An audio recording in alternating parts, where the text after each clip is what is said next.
E aí, minha gente, 7 horas em cima do laço, começa a nossa live diária. Sim, senhores, no oferecimento Closet da minha mulher, o lugar onde as coisas estão bagunçadas. Mas tá tudo bem, né, meu amor? Não tá nada bagunçado. Tá nada Eles não bagunçado. estão vendo lá. Ah, eles não estão vendo lá, realmente aqui tá tudo bonitinho. Pedro Cardoso já tá aqui. Hoje é dia de Pedro Cardoso. Hoje tem o Rodrigo Lombardi também. Amanhã tem Anitta, Rosana Herrmann. Na terça-feira tem. Fica com o dedo assim pra vocês. Tem. Não, eu lembro. Tem Alexandre Nero e Murilo Gun. Na quarta-feira tem Tiro Lipa e Dan Stuba. Quinta-feira tem Giovanni Bank. Sexta-feira tem. Tinha alguém. Eu vou lembrar quem. Minha gente, o Pedro, que horas eu entro? Vamos entrar agora. Rodrigo Lombardi já tá por aqui. Rodrigo, eu vou começar com o Pedro e depois eu vou para você. Vou já começar com o Pedro Cardoso aqui, que está presente. Que hoje o papo vai ser bom. E o Pedro Cardoso recusou. Não recusa não, Pedro. Tem que aceitar. Pedir de novo a autorização. Vou ver se ele aceita dessa vez. O Pedro que entrou aqui há uns 2 dias. Olha aí. Eu posso escrever enquanto falo? Não, tem que falar só. Não posso escrever, olha lá, posso, eu escrevi errado, posso. Ah, e você manda para você mesmo. Eu- Você manda pro nosso papo, é isso? É. Fala com posso quem você ver. quer falar também? Como é que é? Você vai falar também com quem? Hoje com o Rodrigo Lombardi. Lombardi? Não O quer falar ator com... Rodrigo Lombardi. Não, Eu não é sei o que eu Lombardi lembrei Silvio do... Santos. Eu lembrei do Lombardi. Olha, Silvio, você está agora... Morreu, Lombardi. Não morreu nada, Fábio. Morreu, Para de morreu. matar as pessoas. Não, Não, é morreu, verdade. Fábio. É Morreu, mesmo? morreu. Lombardi morreu já há um tempo. Agora o tecladinho não sai mais. Tá vendo? Foi uma maldição minha. Ok. A minha filha Maria pediu para eu mandar um oi para ela. Oi, filha, estou aqui com o Fábio. Oi, Maria, tudo bem com você? Será que ela tá Maria, vendo a gente isso. ou ela tá aí com do seu lado? Não, ela está vendo, ela está no Brasil e falou que ia assistir e falou para eu mandar um oi para ela. Eu falei que ia botar ela ao vivo aqui, mas é mentira, não tem como fazer. Morreu, alguém escreveu. As pessoas estão escrevendo. Pedro acertou o dia hoje. As pessoas ficam escrevendo, é assim? As Que pessoas estão legal. falando, a gente tem que tomar cuidado para ler e não desconcentrar do papo enquanto a gente lê umas mensagens. Mas você não quer falar com o Lombardi antes? Eu estou em casa, se você quiser falar com ele antes, não tem problema Não, eu falo algum. com ele, também está em casa. Só não está em casa quem apoia o Bolsonaro, né? E tá É na verdade, as pessoas foram hoje. rua, Que loucura, gritando. Pedro. O que acontece, hein? Não sei. Difícil saber. Difícil. Porque as pessoas, virou meio torcida de futebol, né? Assim, como elas defendem ele, então elas são contra, elas negam o vírus. É uma coisa meio estranha. É uma agressão absoluta. Bom, o Bolsonaro é um torturador, né? Então, ele está torturando o país. Quem votou nele provavelmente tem prazer igual a ele em ver as pessoas sofrerem, né? A pandemia é uma desgraça para ele, mas também é um prato cheio, porque é uma oportunidade que ele tem de deixar todo mundo permanentemente com essa sensação de mal-estar, né? Todos sabemos que temos que ficar em casa para que as pessoas que trabalham inevitavelmente tenham que cuidar de menos pessoas e, portanto, fiquem menos expostas ao risco. Eu acho que quem hoje vai para a rua não deveria ter direito de ser tratado, porque quando você entra doente, com uma doença contagiosa num hospital, as pessoas que vão tratar de você arriscam a vida delas para tratar de você. Se você não se cuidou, você não tem o direito de exigir um tratamento. Só pode pedir um tratamento as pessoas que aceitaram os limites, que ficaram em casa. Ou quem não pôde. Os policiais que têm que trabalhar, as pessoas de supermercado, os motoristas de caminhão. Essas pessoas não podem. Então, realmente, se por acaso adoecerem, elas têm que ter tratamento. Mas quem sai de livre e espontânea vontade, eu acho que não deveria ter direito a exigir tratamento público, porque é uma agressão aos profissionais de saúde. Essa é a minha opinião. Porque tem uma coisa, as pessoas não sei se elas não estão entendendo, ou elas não querem entender, porque a gente não está falando só da cura, a gente está falando de superlotação dos hospitais, de não conseguir atender quem tem corona e quem vai ser internado Por outra uma série de outros razão. motivos, por outra razão. Quem tiver um apendicite, Por entendeu? exemplo. Nesse momento, qualquer coisa. Tem um filho, qualquer coisa, né? Fábio, eu não sei, era possível não entender há um mês atrás. Isso. Era possível ter alguma dúvida.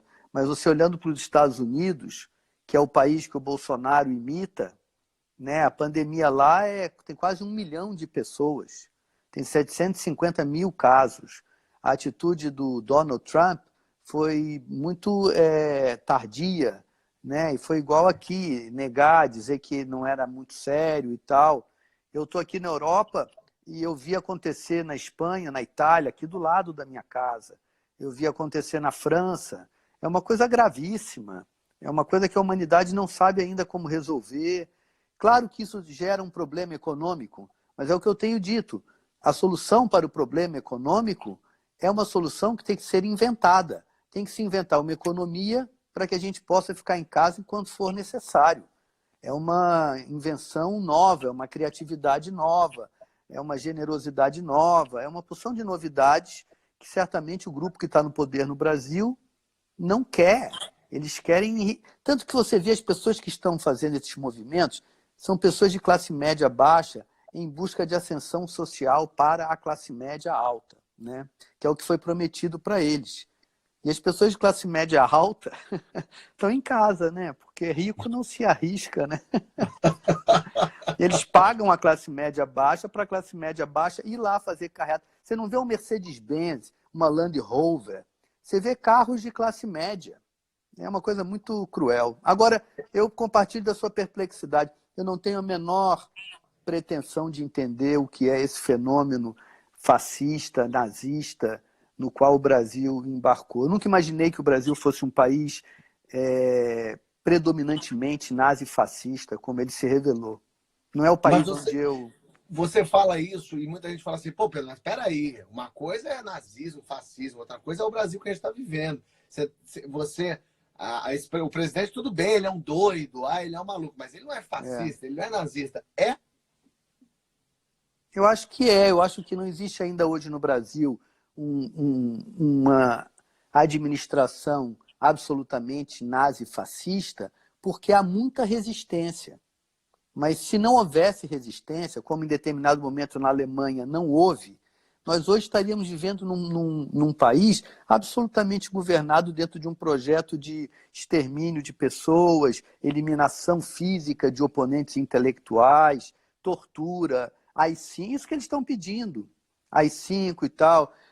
E, obviamente, imensa corrupção. Porque a corrupção que havia e que tem havido na história do Brasil, ela nunca será combatida por um outro grupo que também quer subir na vida. Se o Bolsonaro tivesse seguido a carreira militar, ele não teria hoje o patrimônio que ele tem. A carreira de político é muito mais vantajosa economicamente do que a de militar. Então, ele saiu de ser militar e foi enriquecer na política. E é isso que ele promete às pessoas, né? Essa ascensão social. Eu acho sim, eu acho que aquele vídeo daquele menino Alvim, né, que era secretário de Cultura, aquilo não é uma coisa acidental, nem assim, o menino perdeu a mão. Não, aquilo é o documento que explicita o desejo de instalar um nazifascismo no Brasil.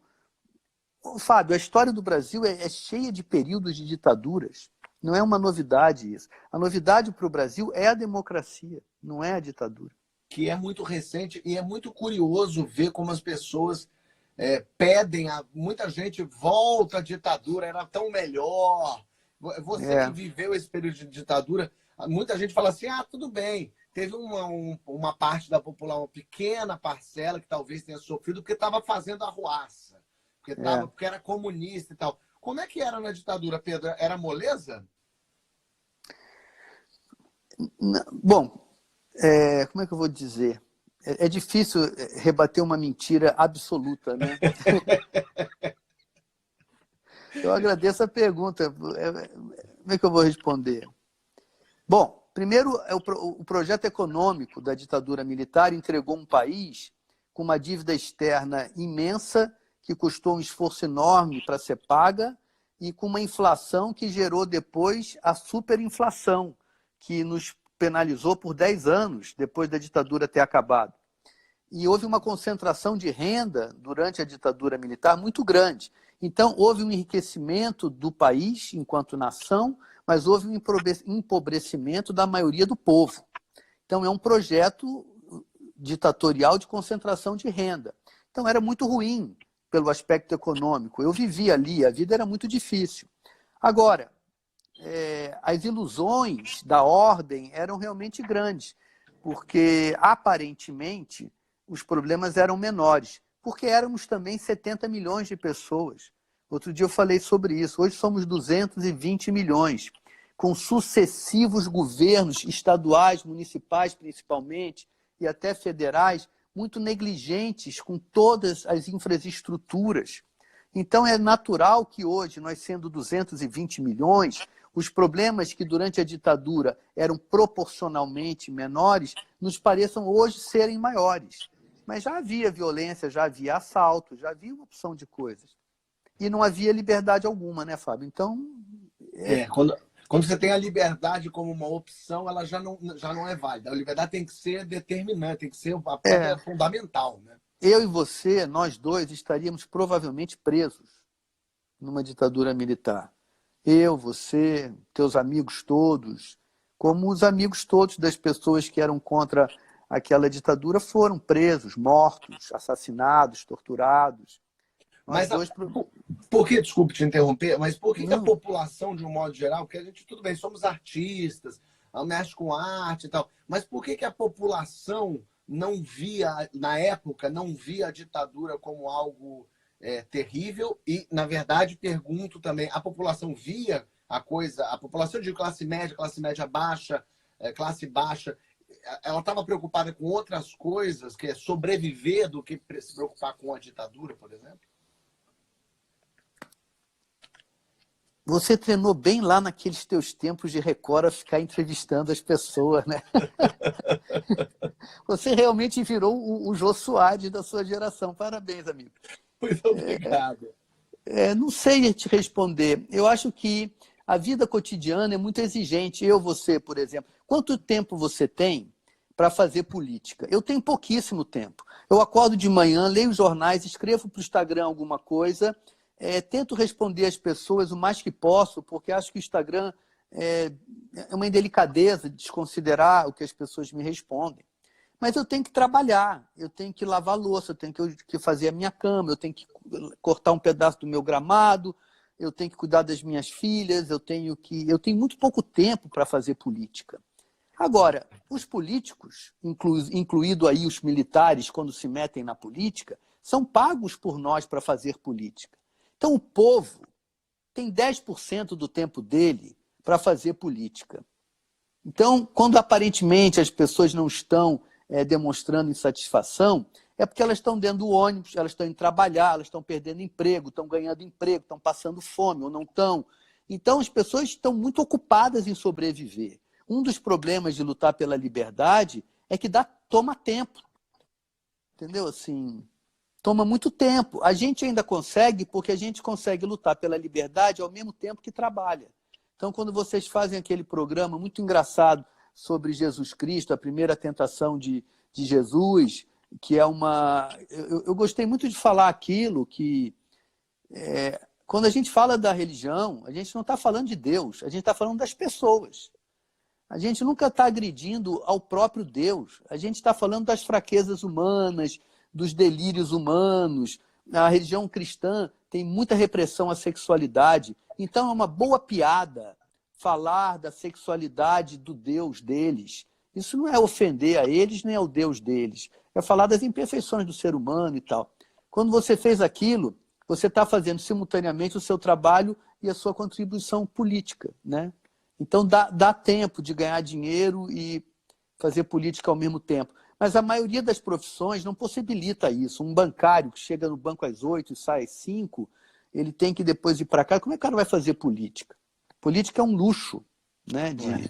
de quem é pago para isso. É um dos problemas da democracia, eu acho. E você sente que é um pensamento racional o de quem está comandando, que é não deixar essas pessoas terem tempo para política, quer dizer, trabalhar para viver, viver para trabalhar, não ter educação, não ter Fábio, dinheiro. a política, eu chamo agora de Politicolândia. É uma terra de faz de conta dos políticos. É a Disneylândia deles. Eles vivem num mundo de delírio. Eles ganham para fazer política, eles têm casa, carro, assessores, eles têm uma vida que ninguém tem. E, obviamente, eles não querem repartir a Politicolândia com a totalidade da população. Então, não há nenhum interesse em criar espaços verdadeiramente participativos para a totalidade do povo. Eles querem ser eleitos, apenas quando estão em campanha nos procuram para nos convencer de sua grandeza, aí depois que a gente vota... Eu sei porque quando eu votei no PT e o PT chegou no poder, o PT não voltou mais para a classe artística. Depois que obteve todo aquele apoio, o PT entrou no poder e seguiu no rumo do poder e a gente não tinha, parece que a gente não tinha feito nada. Então eles não querem, eu acho que eles realmente, como você falou, muito bem pensado. É intencional, a política é feita para só políticos terem tempo para ela. Ninguém tem tempo para fazer política, só político. É verdade. Mas o brasileiro é muito descrente da política, por motivos óbvios, Por mas boas existe razões. o pensamento que não adianta. Qualquer pessoa que chegar lá, qualquer partido que chegar lá, vai se corromper, vai esquecer, vai fazer aliança. Fazer política é enfiar a mão na merda. É possível? Eu acho que os políticos e as elites... É uma coisa complicada de entender. Quem sustenta o sistema político são as elites econômicas. Porque eles pagam os políticos através de corrupção. Você conhece algum pobre que tenha corrompido um político? Realmente. Eu não conheço nenhum pobre que eu comprei um deputado ontem. É só rico que compra político. Então essas elites econômicas, ou as tradicionais, ou as novas, como o JBS, que surge ali, né, para pegar uma carona naquela gente, eles sustentam a classe política, né? E eles remuneram a classe política assim. Então, esse grupo, as elites econômicas e os políticos, de fato, eles arrebentaram o Brasil. Eles destruíram o convívio político. Sobrou muito pouco Brasil depois da revelação, da totalidade da roubalheira que acontecia nesta relação entre os políticos e as elites econômicas. Mas nenhum povo pode existir sem política. A política é o lugar do espaço, isso que eu falo, nós temos que recuperar o espaço do lugar de convívio, de troca de ideias, como eu e você tentamos fazer. Quer dizer, eu recentemente, por exemplo, fui no programa daquele menino Danilo Gentili, que ele chama. Sim. Fui 2 vezes já lá, no SBT. Eu não sei se hoje eu poderia ir mais no SBT. Eu fui no programa do Danilo porque ele é uma pessoa que pensa diferente de mim e eu acho importante que pessoas que pensam diferente tenham conversas educadas e interessantes. Eu fui também naquela rádio Pânico, onde as pessoas também pensam diferente de mim e gosto de ir, sabe, assim. Mas não sei se hoje eu poderia ir mais, porque a instalação de um regime fascista, nazista, é tão evidente para mim hoje que se o Danilo Gentili ou aquela rádio lá forem fazer defesa, eu tenho um problema ético de estar ali, entende? Então a situação hoje está extremada mesmo. Você não pode admitir o Hitler, admitir o Mussolini, admitir o Salazar. É uma coisa inadmissível. Eu posso admitir o Partido Novo, eu posso admitir o PSTU, que é um partido radical operário, posso admitir o Novo, que é um partido radical burguês. Eu posso admitir, obviamente, o PT, o PTB, o PSDB, uma opção de coisas. Mas eu não posso admitir o Arena, de novo, esse negócio fascista. Isso é inadmissível, é intolerável, não podemos conviver. Se convivermos, pagaremos o preço que estamos pagando agora, de estar as pessoas fazendo carreata na porta de hospital, onde as pessoas estão trabalhando para salvar vidas. E os outros, porque querem voltar ao comércio, vão fazer buzinaço na porta de hospital. Então, eu não sei se eu hoje poderia, entende, Fábio? Eu fui com você no SBT, não fui? A gente não foi no programa daquela menina simpática? Da Maísa. Da Maísa. Eu não sei se eu hoje posso ir no SBT, porque seria dar uma espécie de aval ao Silvio Santos, que é uma pessoa que aliou-se ao nazifascismo vigente. Eu não posso mais ir lá, entende? O país vai ficando pequeno. Isso é uma ditadura. Você testemunha de... Eu dei uma entrevista para o Gugu Liberato. Mais diferente de mim, impossível. Eu, quando saí da Globo, eu falei, eu vou lá falar com todo mundo que eu não podia ir por contrato, eu vou. Igual você fez, você também falou muito isso. É legal, tá em todos os lugares. Eu achei uma boa sabedoria sua. Eu fui lá, mas hoje eu já não sei se eu iria, pelo que poderia significar um apoio meu a essas pessoas. Agora, se eu for lá no Gentili e ele falar, não, você tem razão, de fato o Bolsonaro é uma tentativa de instalar um regime ditatorial no Brasil, eu também sou contra isso. Aí, então vamos conversar. Mas Agora, você sente que é uma coisa nova para o brasileiro, essa coisa de conversar sobre política? Porque o que eu sempre ouvi foi futebol, política e religião não se discute. Não pode falar, que é o que mais que a gente fala hoje. O brasileiro não sabe conversar com alguém que tem uma opinião diversa? Fábio, nós não somos um só, né? Essa figura que você está falando aí, o brasileiro, é essa figura que eu acho que desapareceu para mim. Eu realmente não me sinto do mesmo país que essas pessoas. Eu não me sinto brasileiro como essas pessoas. Eu me sinto brasileiro como Chico Buarque, como Gilberto Gil, como Regina Casé, como você, como Gregório, como uma opção de enfermeiros que estão trabalhando, como uma opção de médicos que estão trabalhando. Agora, eu não me sinto um brasileiro como pessoas que estão fazendo carreata em porta de hospital. Eu não me sinto um brasileiro como quem está se reunindo e pedindo AI-5. Se eles são brasileiros, então eu não sou, ou pelo menos o Brasil, temos que admitir, não tem uma identidade única. Não existe o brasileiro. Existe uma confusão muito grande, na minha opinião.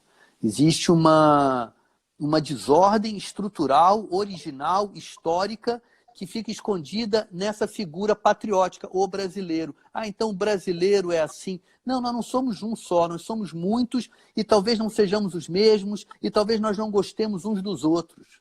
Porque eu, nesse momento, não gosto de nenhuma dessas 57 milhões de pessoas que colocaram esse sistema no poder. Eu ajudei a colocar o PT no poder, mas diante dos crimes e dos desmandos do PT, que não são os que essas pessoas dizem, mas são alguns, eu não fiquei louco, eu não fiquei negando igual um maluco, não, imagina de jeito nenhum, são pessoas maravilhosas, são santos. Eu não impus aos outros a minha arbitrariedade, eles não podem impor a mim. Se alguém... Outro dia veio um sujeito aqui no Instagram dizer, Pedro, eu te admiro, eu sou bolsonarista. Cara, era um amor de pessoa. Isso é uma tática de conversa. Ele tenta ser um amor de pessoa para dizer, pô, o Bolsonaro eu ainda apoio ele. Assim, muito cândido. Eu ainda apoio ele. Assim, muito bonitinho. As pessoas... Você diria que, por exemplo, muitas das 57 milhões de pessoas votaram no Bolsonaro. Muitas delas votaram nele para não votar no PT, porque não queriam.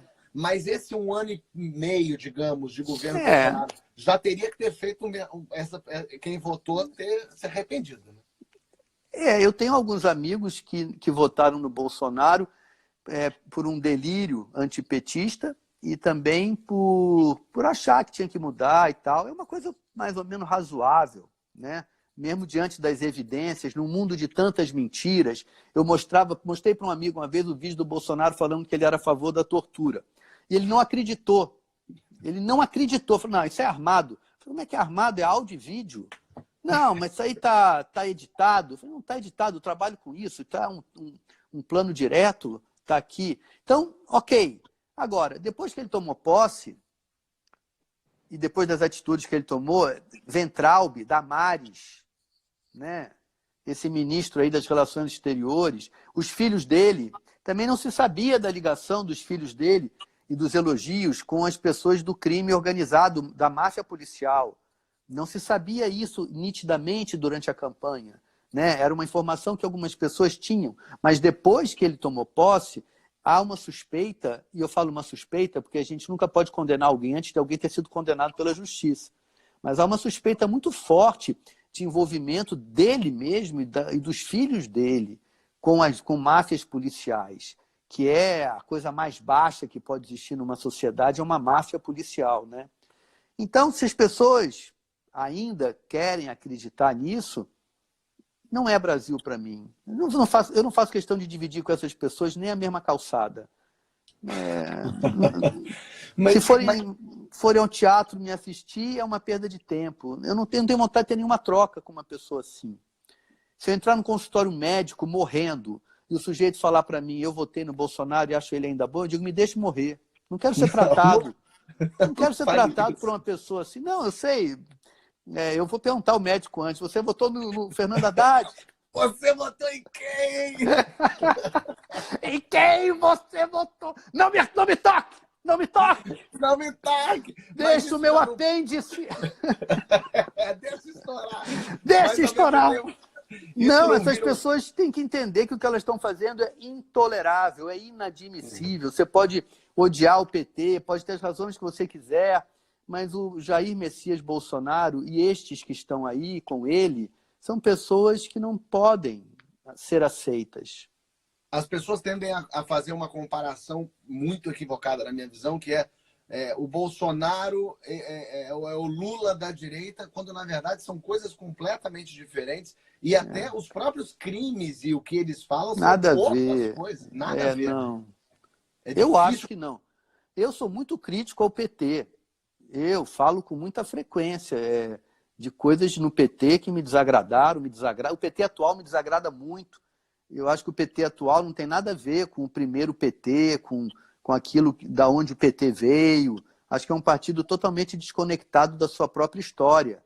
E falo desconfio porque o processo que julgou o Lula é um processo muito contaminado por interesse político. Por isso que eu falo desconfio.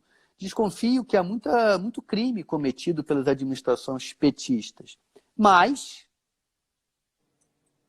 não acho, de modo algum, que os petistas fossem pessoas com esse nível de responsabilidade e de sadismo, e fossem torturadores. Acho que eles tinham um delírio. Há um mito muito grande nas esquerdas, que é a revolução da América Latina, né? O momento em que a América Latina toda vai se revolucionar e vai se transformar numa sociedade mais socialista. Há muito essa vontade. E eu acho que o PT se dedicou muito a isso quando esteve no poder. E foi uma certa deslealdade, porque você nunca vota para que o teu representante tente governar a América Latina, né? Só para que ele tente governar só o Brasil, né? Agora, muito se diz também que o Bolsonaro ainda está pelo apoio evangélico, que são os evangélicos, 30% do país, que ainda mantém o apoio firme a ele. Que momento foi esse que o Brasil, a religião, começou a dominar a política? Isso já acontecia lá atrás, Pedro? Fábio, você tá igual o Jô Soares. Você tá igual. Eu sou teu amigo, cara. Você é um ótimo cara de conversar. Você virou quase um inquisidor. Você daria um bom torturador. Fábio, eu até esqueci o que você perguntou. O que você perguntou? Foi tão... Religião. Religião, Fábio. Olha, há mais de 30 anos atrás, eu já fazia uma peça que tinha uma cena dentro de uma igreja evangélica. O fanatismo religioso, ele não é um privilégio dos evangélicos, né? Já existia um fanatismo católico. Sim. Há muitos fanatismos. Quanto mais monoteísta, frase idiota, né? Porque não existe quanto mais. Mas as religiões monoteístas, elas tendem ao fanatismo, né? Porque é um Deus só, meu Deus, né? É muito complicado. Esse assunto que você me perguntou agora, eu estou hesitando a responder, porque a resposta para ele é uma resposta de 2h30, sabe? Eu acho que eu tenho muitas questões a respeito desse assunto. Eu vivo me perguntando isso. As pessoas eram humilhadas no Brasil de muitos modos. Um dos modos é que a Igreja Católica era uma igreja dos ricos. E os pobres, os empregados, ficavam no fundo da igreja. e eram olhados com com certo incômodo pela classe média que ia na Igreja Católica. Esse é um sentimento, por exemplo, que as igrejas evangélicas capturaram. Nas igrejas evangélicas, o homem pobre é protagonista do culto, né? Ele não é secundário. Agora, 80% dessas igrejas não tem Deus, não tem fé, não tem nada, é bandido, é conto do vigário. Conto do vigário, a Igreja Católica já foi assim. Conto do vigário, vendia lugar no céu. Mas na Idade Média, a Igreja Católica vendia um lugar, você comprava um lugar no céu. Né? Que loucura. Uma loucura. E hoje em dia, essas igrejas evangélicas vendem riqueza. Basicamente, eles vendem saúde e riqueza. Se você pagar o dízimo, você vai ficar rico e você vai ser saudável. Agora, com um problema de saúde real, eles estão todos fugindo, né? Porque, obviamente, aquilo é mentira. E aquele histerismo, aquelas pessoas que vão lá, levam um exame. Eu fazia no Homem Primitivo com a Graziella uma cena de 15 minutos, que fazia vários milagres. É tudo mentira. Agora, por que essa mentira é tão interessante para as pessoas, que foi a sua pergunta, eu não sei responder. Eu acho que isso vem de frustrações muito complexas. É uma conjunção muito grande. O que eu acho que é evidente é que é uma coisa absolutamente desonesta. Não é religião verdadeira. Não há de fato ali uma lida com a fé. Eu conheço a Bíblia. Eu gosto de ler a Bíblia. Aquela Bíblia que eles leem, aquilo é tudo uma leitura fantasiosa, ridícula. A Bíblia é um livro muito complexo. É um livro muito difícil de entender. Não dá para pegar assim e falar qualquer coisa. Abre uma igreja em qualquer esquina. Foi uma vez deixar um amigo meu na comunidade e ele me mostrou assim, ó, que abriu ontem aqui uma igreja. O cara abre para 6 pessoas, 7 pessoas. É assim. É um negócio mesmo. Né? É um negócio. E o Bolsonaro não está nisso porque ele acredita em Deus. Ele está nisso como um negócio. Agora, quem é que foi na inauguração do Templo de Salomão? Dilma Rousseff. No mesmo ano em que a Dilma assinou a Comissão da Verdade, que terminou o trabalho da Comissão da Verdade, chamava Comissão da Verdade. Era sobre a verdade do que tinha se passado desde o Getúlio, se eu não me engano. Ela também vai na inauguração do Templo de Salomão. Mas vai ela, vai o Alckmin, vão todos eles lá. Então, o que eu digo, de fato, os políticos esculhambaram com a política. Como é que uma presidente vai na inauguração num negócio que é de uma mentira absoluta? Eles não sabem que o bispo Edir Macedo, primeiro, não é bispo, e segundo, aquilo não é o Templo de Salomão, é o templo dele. Não foi o Salomão que fez, é o templo dele. O do Salomão tinha feito. Agora ele faz um templo para ele e chama de Salomão, e é um negócio cristão, mas o templo é judeu. É uma loucura, é uma loucura. É uma loucura sem pé nem cabeça. E vocês fazem uma brincadeira e são atacados. Eu fiquei, Fábio, rapaz, não te falei ainda sobre isso, mas eu fiquei... Isso é uma ditadura. Isso é a ditadura. Isso já é a ditadura. Isso em outra época, na época do PT, isso já não era tão fácil de acontecer. Porque havia um movimento social contrário a isso. Na hora que isso é dominante, aquele maluco que depois foi para Moscou se acha no direito de fazer aquele ataque. Pô, vocês são meus amigos, cara. Aquilo me atingiu pessoalmente. Eu achei aquilo É intolerável. Mas o mais louco teria que ser intolerável, mas não só o presidente não falou nada, o ministro da Justiça não falou nada, o caso ainda não... Sérgio Moro é uma pessoa desprezível moralmente, né? Uma pessoa que faz um processo contra um possível candidato da República e depois aceita um cargo do outro candidato que venceu, ele é uma pessoa desqualificada moralmente. Eu não tenho respeito nenhum por ele. Se ele é brasileiro, eu não sou. Se eu sou brasileiro, ele não é. Eu não posso ser brasileiro, eu e Sérgio Moro ao mesmo tempo. Ou o Brasil gerou uma pessoa como eu, ou gerou uma pessoa como ele. É lamentável que as coisas tenham chegado nesse ponto. Como eu disse, eu ia no programa do Danilo Gentili e eu ia no programa do Pânico. Será que eu iria hoje? Primeiro, eles me convidariam? Eles já não me convidaram da última vez que eu estive no Brasil fazendo teatro. O SBT e o Danilo, o Pânico, já não havia receptividade. Porque eles já estavam no poder, entende? sim, sim. O fascismo é uma coisa muito complicada, Fábio. É preciso estudar a história para ver como é que o fascismo ele não se constrói da noite para o dia. O fascismo leva 10, 15, 20 anos se instalando dentro de uma sociedade. E é Até isso que a gente hoje, está vendo agora, né? A gente tá vendo nós estamos essa andando onda a passos quebrando. largos. E a oposição é uma oposição muito corajosa, feita com muita valentia por um grupo de políticos, mas eu acho também que é uma oposição sem projeto nenhum para o Brasil. Isso E aí é fogo, porque as pessoas também querem um país para botar no lugar desse que o fascismo oferece. Como a oposição, e aí nesse sentido eu acho que o Lula tem criado uma confusão muito grande, porque eu acho que o Lula teria que abrir mão de ser o líder dessa resistência, ele teria que ser mais um, e não o cara, mas não sinto ele com essa disposição. Acho que isso impede que os pensadores que querem melhorar o Brasil tenham uma pauta, tenham uma agenda, façam política, enfim. Eu não tenho nada contra o Lula. Acho que o Lula tem muito a contribuir. Acho lamentável se ele vier a ser condenado por alguma coisa que ele tenha feito de errado. Eu vou achar uma pena. Mas não tenho nada contra ele a princípio. Longe de mim essa coisa que falam que o Lula é o diabo. É um homem como eu, como você, pode ter cometido erros e tal. Não acho que o Lula é o problema do Brasil. Mas se o Lula for a única esperança do Brasil, aí é problema. Para mim. Entendeu? Pedro, infelizmente eu vou ter que te encerrar. Ah, Vamos fazer acabou outra? já? Vamos fazer outra, eu adorei. Mas ficamos só nós dois conversando. Ninguém assistiu isso. Assistiu 14 mil pessoas que estão assistindo isso nesse momento. Ah, meu Deus. Dá um abraço para essa. Conhece eles? Fábio, querido, vai aí. Foi um prazer falar com você. Foi o máximo. Obrigado de verdade. Sempre uma aula conversar com você mesmo. Não, cara, e você realmente, parabéns. Você encontrou essa outra profissão para você, que é um homem de comunicação e tal. Já já você vai estar fazendo roletrando. Um beijo, Pedro. Beijo grande, boa noite. Fique Beijo, bem aí. Tchau, tchau. mando sim.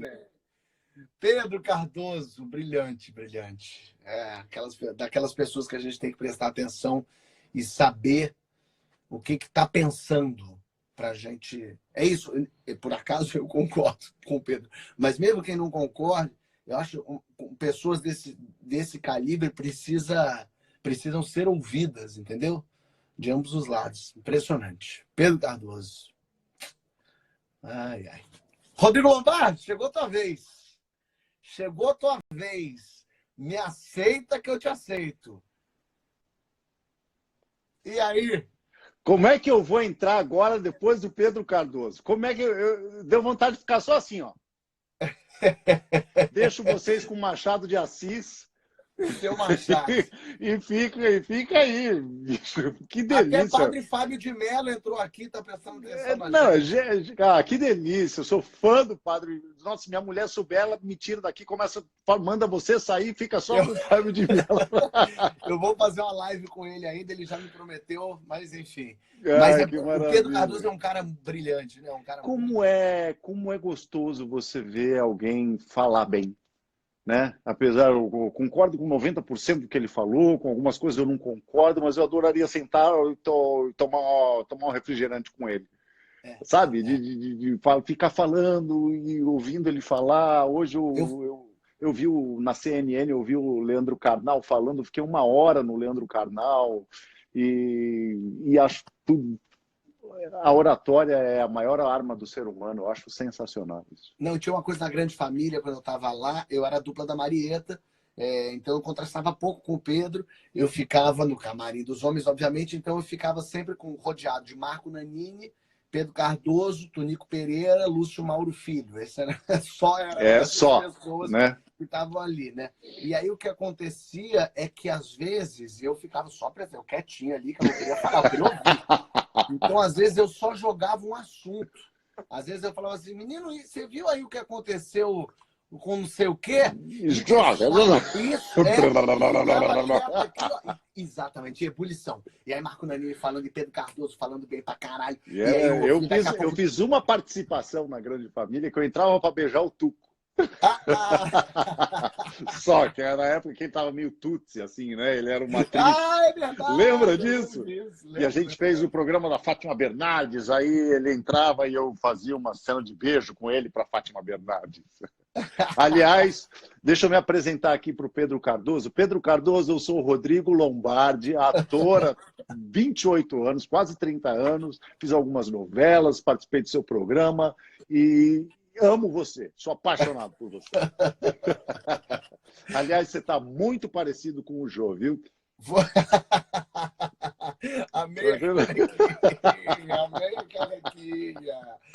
Essa canequinha é o máximo, né? Essa, eu Muito guardo bom. ela com Eu o tenho coração. duas. As duas que eu fui lá no programa, eu roubo mesmo, e na cara Mas tem que roubar mesmo, a vida é é. assim. Senão é a lembrança que a gente guarda. Exato. Aliás, um Você- beijo, Jô, que eu amo, Jô.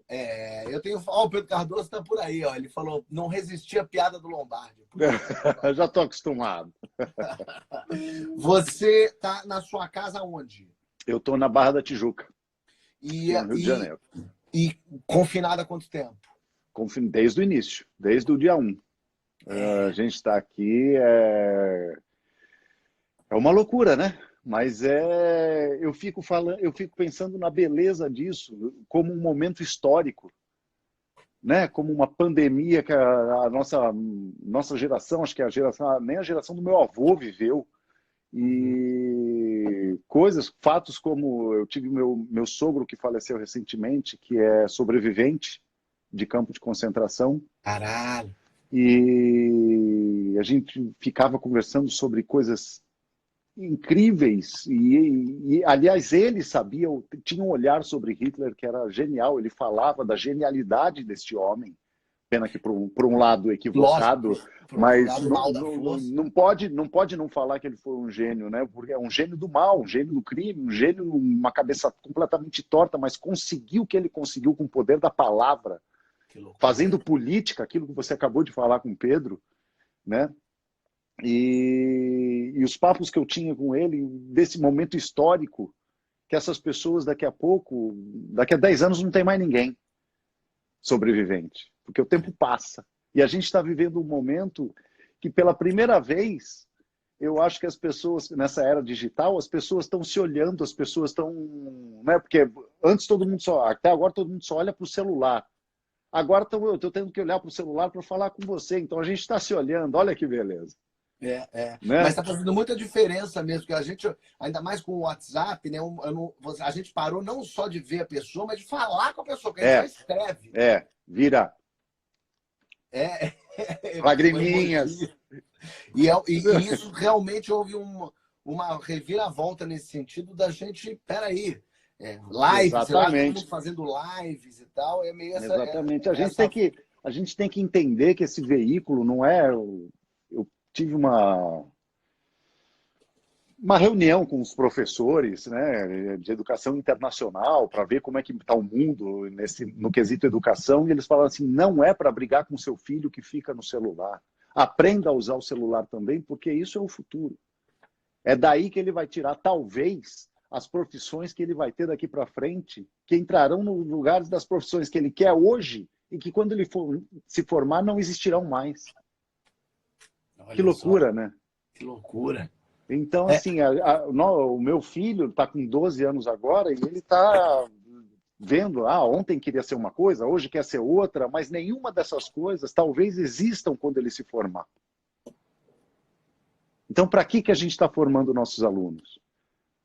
Né? Então, hoje, o mundo inteiro, a educação ela é voltada para preparar o seu filho para estar preparado. Então, aquele garoto consegue se comunicar melhor, ele sai na frente. Então, tem aula de public speaking, que é você saber falar em público. As pessoas têm mais medo da morte do que falar em público, sabia? Exatamente. Não, exatamente. as pessoas têm mais medo de falar em público de falar do que da morte. Uma loucura isso, né? Então, tem a aula de teatro em alguns colégios na Europa, é matéria que repete hoje. Olha Por só. quê? Porque você tem que estar apto você tem que prestar muita atenção nisso. O mundo sintetizou tudo e de tal maneira que as escolas estão fazendo você aprender a se reunir. Olha que loucura. Tem técnicas de reunião. Tem técnicas de reunião para CEO de empresa. De como fazer uma reunião em 5 minutos, porque hoje você não tem mais que isso para expor a sua ideia. né? Aliás, quando eu juntar isso, falar um pouquinho da primeira vez que eu te vi, que foi fazendo stand-up, né? Que eu te vi ao vivo, assim, foi fazendo stand-up, tinha um monte de gente fazendo stand-up, e eu falei, quem é esse cara que fala com o braço, parece um polvo, e é legal pra caramba, você fazia Era um texto sobre o cara que ligava para cancelar a net. Não, ele ligava no negócio de prostituta que ele via no jornal. Ah, sim. Lembra disso? Era genial aquilo. É muito bom, muito bom, muito bom. Mas é muito doido como as pessoas... Uma coisa que eu tenho me dado conta cada vez mais é como, no fim das contas, o que sobram são as pessoas. Quando você tem uma empresa, quando você cria, no fim, você está fazendo para as pessoas, você está olhando para as pessoas. E quanto mais coisa eu vou fazendo, uma coisa que eu me dei conta, você fala, eu faço muita coisa ao mesmo tempo e tal. Eu comecei a perceber que eu não estava mais dando conta, não porque eu não estava conseguindo entregar o conteúdo, mas porque eu não estava conseguindo mais dar atenção às pessoas que estavam à minha volta trabalhando comigo. Exatamente. Eu não estava conseguindo mais dar a resposta, entender, perceber como aquelas pessoas estavam se sentindo. Mas isso é uma coisa natural a partir do momento que você é um realizador. Você tem uma meta aqui, você realiza essa meta, você já está vendo lá na frente, de repente a sua profissão vira ver lá na frente. Só ver lá na frente. O seu horizonte ele vai se abrindo diante de você, porque você é um realizador, aquilo já não te satisfaz mais, e você já chegou naquele ponto, agora você está num lugar que as pessoas não estão te acompanhando, e de repente você está sozinho, no meio de um monte de gente. O que é normal, mas o que necessita uma pausa para olhar e olhar para trás e falar assim, olha o que eu já fiz, quem é que está comigo, estamos juntos, estamos na mesma página, hoje está na moda falar isso, né? Para ver se a gente está na mesma página e a gente continuar junto. Né? Mas é normal, principalmente no mundo de hoje, do tudo ao mesmo tempo agora, a gente fala, não, eu preciso conseguir, eu preciso ser o melhor, eu preciso ter isso, eu preciso ganhar dinheiro para fazer isso. E de repente, olha a quarentena, o que ela deu para a gente. A gente precisa de tão menos. Né? Tão menos. Eu tenho amigos que falam assim, não, eu tinha uma casa grande, vendi, hoje eu moro um quarto, eu tenho 2 filhos que dividem um quarto para mim e para minha mulher, e sou muito mais feliz. O Falabella falou ontem, o Falabella falou, comprei uma casa enorme que eu achei, porque era isso que esperavam de que eu fizesse, que esperavam de mim. Daqui a pouco eu olhei e falei, por que eu tenho essa casa? Eu não quero Exatamente. essa casa, eu não quero esse carro. Não é isso que eu quero, é outra coisa. Foi uma frase que eu não sei nem se é do Jim Carrey, mas eu li sendo do Jim Carrey e fala, eu queria que todas as pessoas fizessem sucesso, ganhassem milhões de dólares para entender que não é isso que é o importante. E terem que voltar a outras coisas. E é muito interessante esse olhar do Jim Carrey, imagina, fodão, milionário, Oscar, o caralho. E aí, de repente, ele percebe que não, peraí, é outra coisa. Agora que eu cheguei aqui, eu tô sacando que não é aqui, é lá. É que nem quando a gente tava lá no início da carreira e fala assim, quando eu fizer sucesso, porque o cara que faz sucesso é isso, é aquilo, ele vê o mundo dessa forma, as coisas acontecem para ele, aí todo mundo gosta dele. Não é nada disso. A gente chega num lugar que até a gente queria e a gente fala assim, é igual. É igual. Você almoça, 2 horas depois faz cocô, aí é assim e assim, até os 40 anos, depois demora mais para você fazer cocô. Mas é isso, você tem a percepção de que no dia seguinte é só uma terça-feira.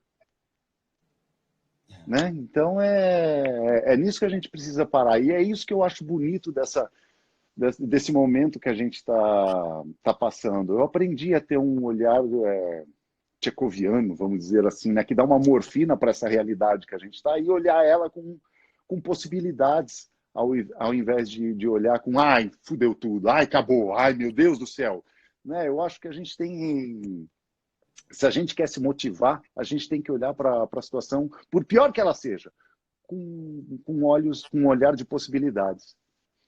Acho ótimo isso mesmo. Você tá mostrando para a gente um Machado de Assis aí.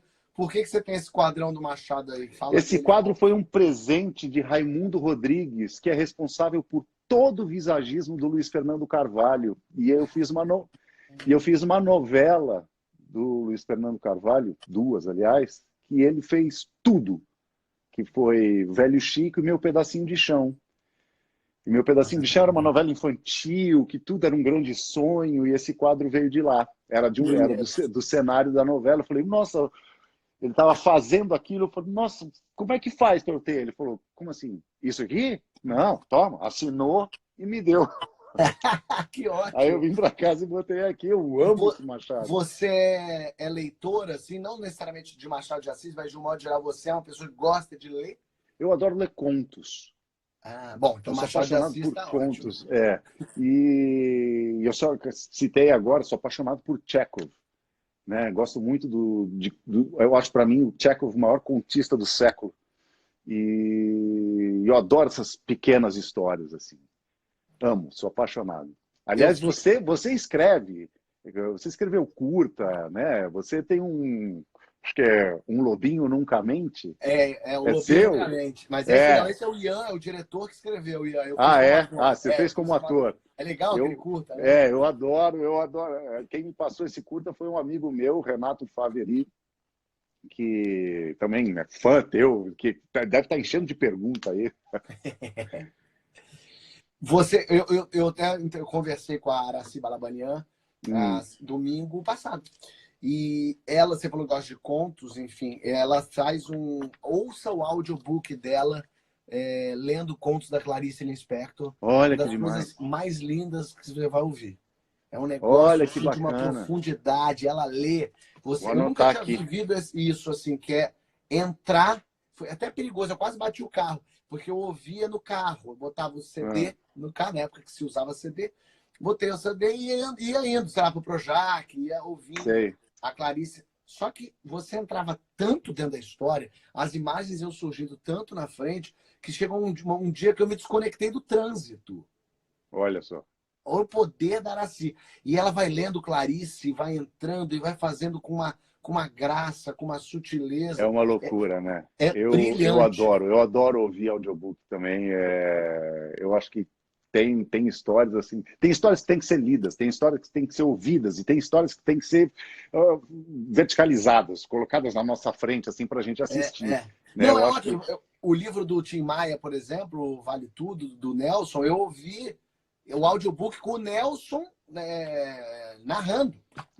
Olha, Nelson Mota fazendo é genial, né? Então era um negócio de louco. É genial, Né? Era ele falando daquela situação que ele mesmo... Com propriedade, né? Não é que ele está tendo uma interpretação sobre aquilo, que bonito. Não, ele viveu, né?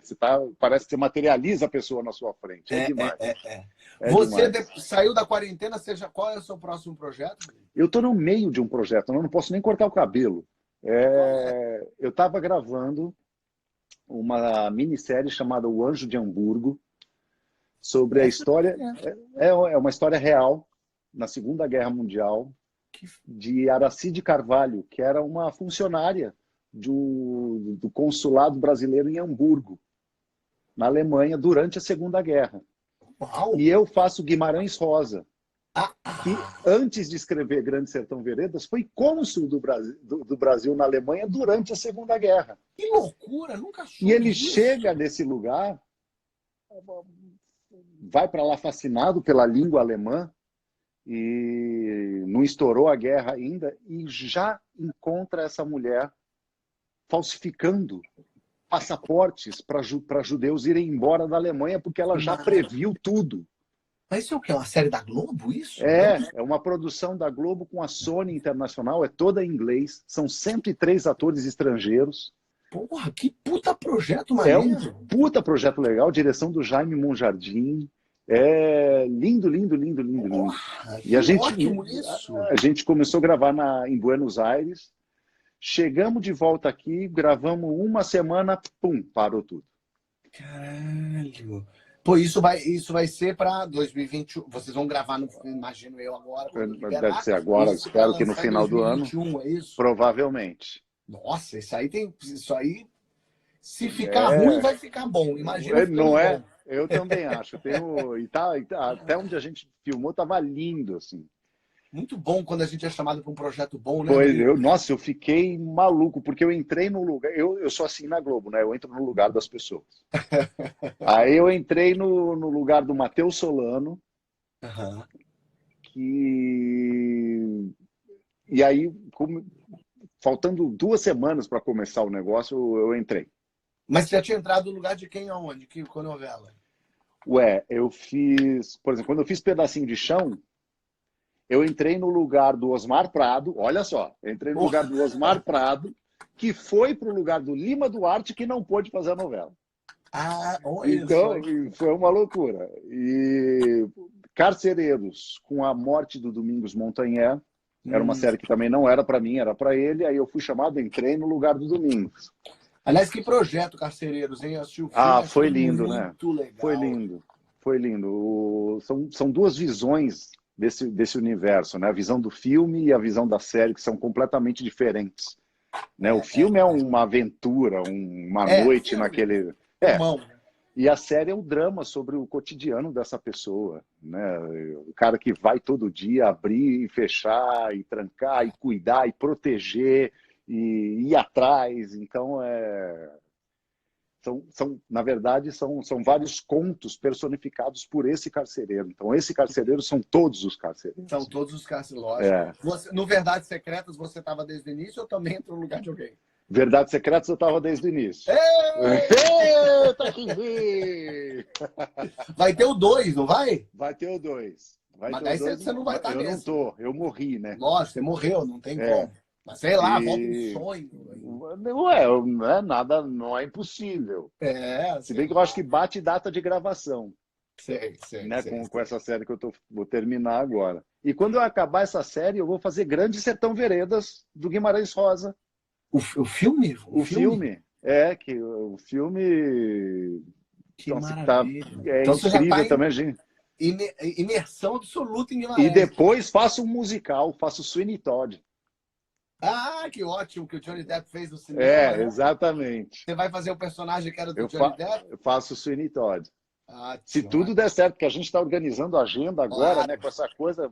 Pô, só projetos bom, hein, Rodrigo? Ah, graças a Deus, né, Fabio? Pô, a gente começa a ir atrás das coisas que a gente ama e as coisas que a gente ama começam a procurar a gente também. Que bom. Em determinado momento. Eu adoro esse tipo. Aliás, eu estava vendo você. Cara, que trabalho que você... Você é o Olaf. Eu sou o Olaf. Do céu, você é o Olaf. Genial, genial. Porque eu amo dublagem, né? Eu adoro dublar, eu adoro... Então, quando eu falei para o meu filho, eu falei, vou fazer com Porchat. E a gente estava assistindo The Voice Kids, eles estavam cantando uma música Frozen, de... Não era Frozen, era Moana. Mas aí eu falei que eu ia fazer a live com o Olaf. Meu filho deve estar aí no meio, deve estar assistindo aí no quarto dele, em algum lugar. Maravilhoso. Rodrigo, vamos ter que ir embora. Acabou. Ai, muito bom, adorei, cara. Vamos. Eu amei também. Eu também, cara. Que demais. A foto esqueci de tirar com o Pedro Cardoso, eu vou fazer uma outra live. Como é que... só para tirar foto. Me dá a sua metade aí. Vai lá. Peraí. Ah, tô achando que essa barba eu fiquei uma mão da porra lá. Não é? Ó. Foi? Deu certo. Rodrigo, obrigado, de verdade. Que maravilha, obrigado, prazer. Queridão. Você demais. Que entrou na live do Marcos Pasquim, o Pasquim entrou aqui também, mandou beijos. Beijo, Pascal. E agora entramos e conseguimos falar. Valeu, obrigado. Que maravilha, obrigado. Quero ir no teu programa, me convida para ir no teu programa. Já está convidado, já vou avisar a produção. Boa. Valeu, beijão. Obrigado, irmão. Beijo. Tamo junto, conte comigo. Rodrigo Lombardi, maravilhoso. Sensacional o dia de hoje. Pedro Cardoso, o Pasquim tá aí mandando beijo. Rodrigo Lombardi. Amanhã tem a Anitta e tem Rosana Herman, às 19h. E agora tem a live do Roberto Carlos. É para lá que eu tô indo. Eu quero ver o Roberto cantar, minha gente. Vocês aí sempre acompanham às 7 horas, tem live aqui no meu @. Um beijo para todo mundo, obrigado, minha gente. E terça-feira, 10h, tem Homens, a segunda temporada da série pro Comedy Central. Tá lá no Comedy Central, quem não assistiu, assiste na Amazon Prime Video, que tem tudo lá. Olha lá o Pedro Cardoso, e agora, vai ficar sozinho? Não, Pedro, eu tô indo ver Roberto Carlos cantar. Um beijo para vocês todos. Tchau, tchau, minha gente. Obrigado, Pedro.